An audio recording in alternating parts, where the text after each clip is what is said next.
है उनको भी निलंबित किया गया है, तो इस पर आप क्या कहेंगे?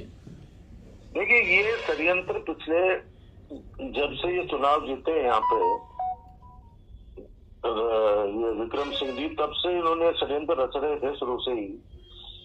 और सीधा सीधा इनका जयपुर से लेकर दिल्ली तक एक ही चेहरा सामने आया कि संविधान के खिलाफ है ये लोग। न बाबा साहब अम्बेडकर जी की विचारधारा को मानते हैं, न उनके द्वारा बनाए गए संविधान को मानते हैं। ये लोकतंत्र विरोधी लोग हैं। आप अंदाज लगाइए कि जयन, अय्यन, टीओ, उसके बाद के अंदर चेयरमैन का रोल आता है। और इन लोगों ने लास्ट की कड़ी को सजा दी, और वो भी सजा दी उस अपराध की जो उन्होंने अपराध किए ही नहीं है। ये मामला तो मैं चेयरमैन जी की बता रहा हूँ। ये लोकतंत्र की हत्या है, मैं इसकी निंदा करता हूँ। ये कायराना हरकत करी है कि एक साथ हमारे चेयरमैन श्री शोएब खत्री जी को, वाइस चेयरमैन आदरणीय हमारे कलाजी भाई साहब को, और भाभी जी श्री उर्मिला चोटिया, श्रीमती उर्मिला चोटिया जी को, जो इन लोगों ने तानाशाही तरीका अपनाकर और नाजायज तरीके से इनको निलंबन किया है, मैं इसकी घोर निंदा करता हूँ। ये लोकतंत्र विरोधी है, ये सरेआम लोकतंत्र की हत्या है।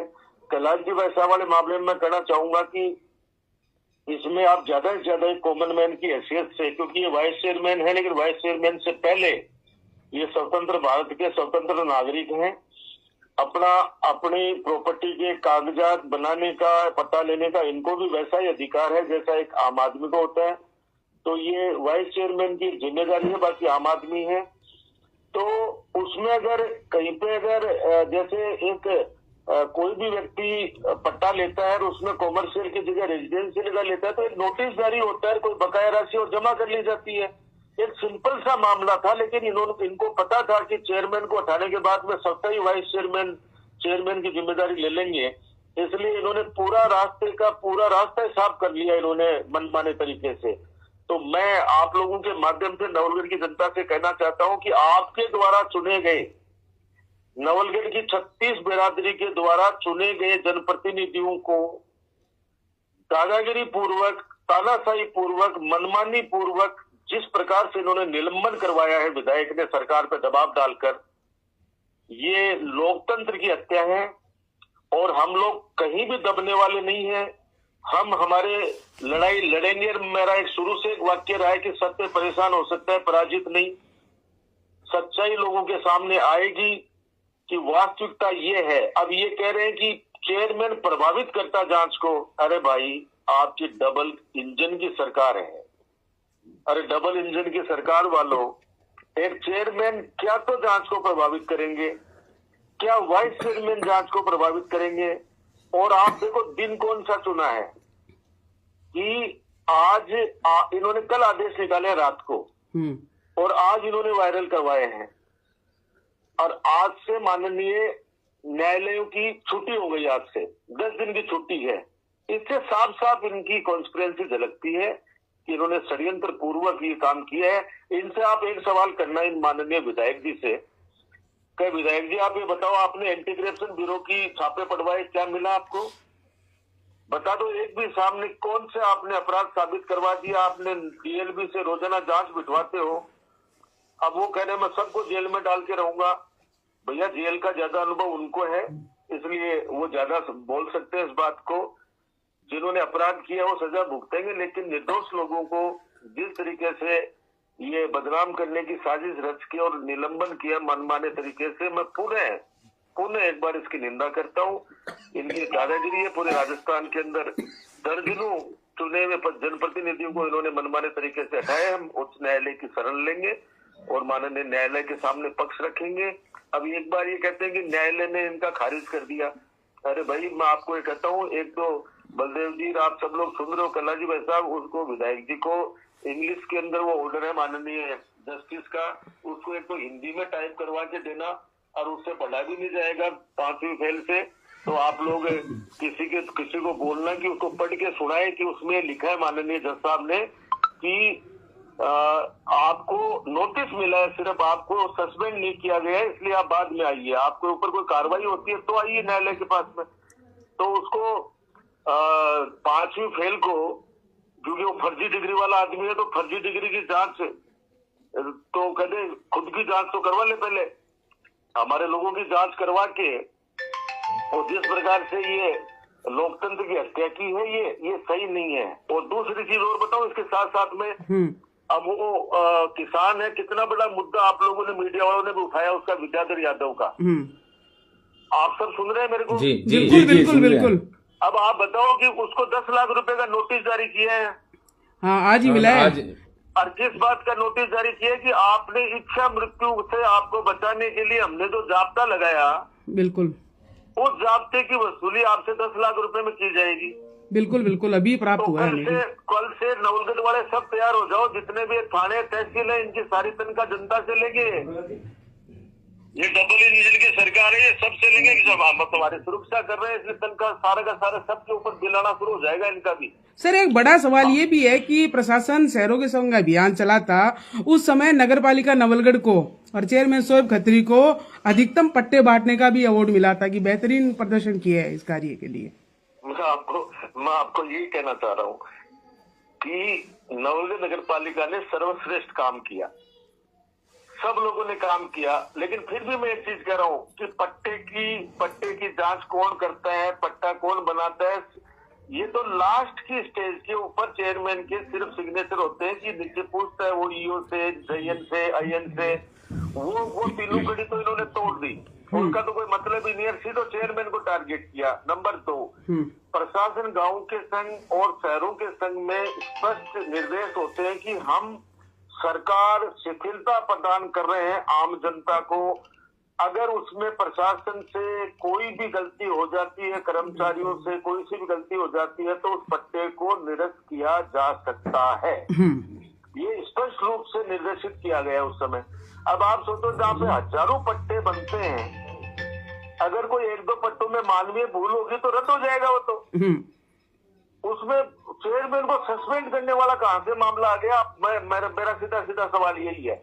और कैलाश जी भाई साहब वाला तो कोई मुद्दा ही नहीं है, कैलाश जी भाई साहब वाला तो कोई मुद्दा ही नहीं है। मुद्दा सिर्फ यही है कि अगर चेयरमैन को सस्पेंड कराएंगे तो सीधा कैलाश चौटिया जी चेयरमैन बनेंगे।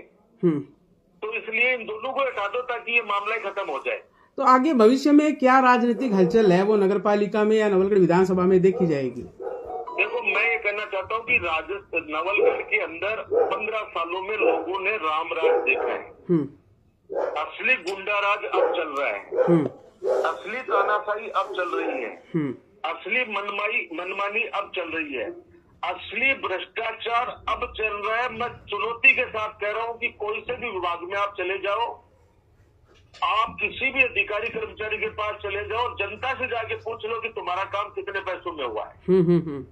ये सारे के सारे दलाल अब वापस एक्टिव मोड पे आ गए हैं, जिनको 15 सालों में हमने गाड़ दिया था जिन दलालों को, वो दलाल सारे अब एक्टिव हो गए हैं और असली गुंडा राज देख रहे हैं। तो अब देखो, नवलगढ़ के अंदर हर महीने के अंदर एक मर्डर होता है, हर दिन एक चोरी होती है, कोई किसी के पास किसी ऑफिस में जाता है उसकी सुनवाई नहीं होती। तो मैं ये कहना चाहता हूं आपके माध्यम से कि इन्होंने नई परंपरा शुरू करी है, बदले की भावना की राजनीति। अब जो इन्होंने राजनीति शुरू की है वो बदले की भावना से शुरू की है। मेरे टाइम पर रईसा बानो जी चेयरमैन रहे हैं, अगर वो भी हमारे खिलाफ जीते हुए थे, लेकिन हमने उनको सपोर्ट किया कि नहीं, आप जनहित में काम करो, कोई दिक्कत नहीं आएगी। अगर हम भी अगर पीछे पड़ जाते कि आपने पेट्रोल कितने रुपए का भराया, आपने गाड़ी पे ड्राइवर किसको रखा, तो सस्पेंड तो सरकार होती, किसी को भी करते, कभी भी करते। लेकिन हमने कभी भी दुश्मनी की राजनीति नहीं की, हमने कभी भी किसी को परेशान करने की राजनीति नहीं की।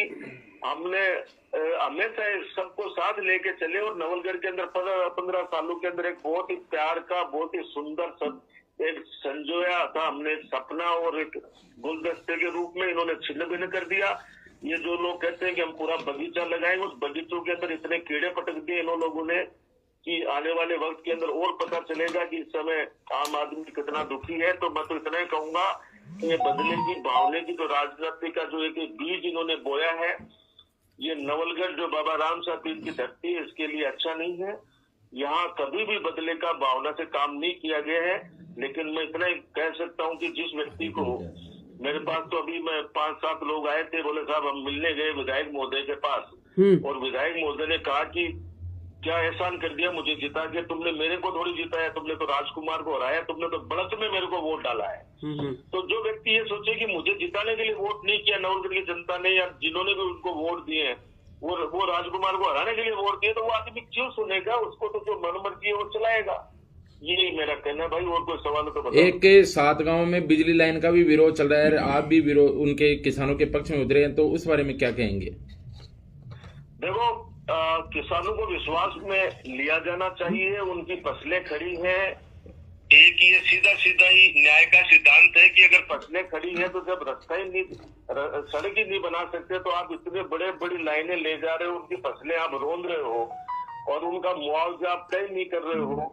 अब कोई हमारे लिए भी कह सकता है कि साहब आपने सीमेंट प्लांट के अंदर, तो भैया मैं तो खुशी के साथ कहता हूँ कि 26 लाख रुपए बीघा मैंने किसानों को दिलवाए मेरे राज्य में, और मकानों के 1500 रुपए स्क्वायर फीट से भी ऊपर कच्चे घरों के 900 रुपए स्क्वायर फीट के बाकायदा ट्रांसपेरेंसी रख के और उनको मुआवजा दिलाया। वैसा ही इनको करना चाहिए। लेकिन उन किसान बेचारे आंदोलन कर रहे हैं। मैं ये 7 गांव के किसान जो आंदोलन कर रहे हैं उनके साथ में हूँ, और जब भी वो मुझे याद करेंगे मैं बिल्कुल आके सड़क पे उनके लिए संघर्ष करूंगा।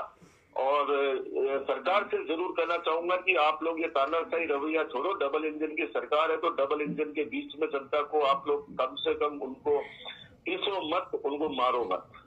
आने वाले समय में 2 चुनाव भी हैं, पंचायत के भी हैं और नगर पालिका के भी हैं, तो शायद वहां भी कुछ रहेगा। फिर मैंने कहा ना, लोकतंत्र के हत्यारे ये लोग।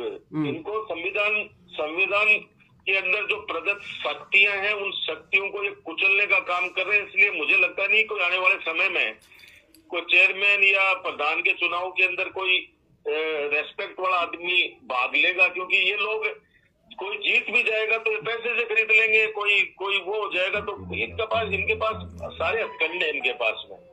तो ये लोकतंत्र विरोधी लोग हैं। ये बाबा साहब भीमराव अम्बेडकर जी का अपमान करने वाले लोग हैं। इनसे ज्यादा उम्मीद नहीं की जा सकती। लेकिन हम ये लड़ाई लड़ेंगे। माननीय जैसे ही न्यायालय खुलेंगे तो उसके अंदर अपना पक्ष रखेंगे, और दर्जनों चेयरमैन को माननीय न्यायालय ने न्याय दिया है और उनको वापस बहाली की है। तो मुझे पूरी उम्मीद है कि हमारे चेयरमैन, वाइस चेयरमैन और आदरणीय उर्मिला चौटिया जी भाभी जी जो पार्षद है हमारी, वो सब बहाल होंगी वापस। धन्यवाद सर, आपने इतना समय दिया हम सबको, उसके लिए धन्यवाद एक बार पुनः। धन्यवाद। बस आपसे यही प्रार्थना है कि न्याय का साथ आप देते आए हो। आप लोग पूरी सब चीजों की जांच कीजिए। आपको पता चल जाएगा कि ये झूठे लोग किस कदर हावी हो गए, किस तरह से भ्रमित करते हैं और कैसे एक लोकतंत्र की हत्या करने पे उतारो। ये उम्मीद मैं आप लोगों से करता हूँ। धन्यवाद। जय हिंद, जय भारत। धन्यवाद।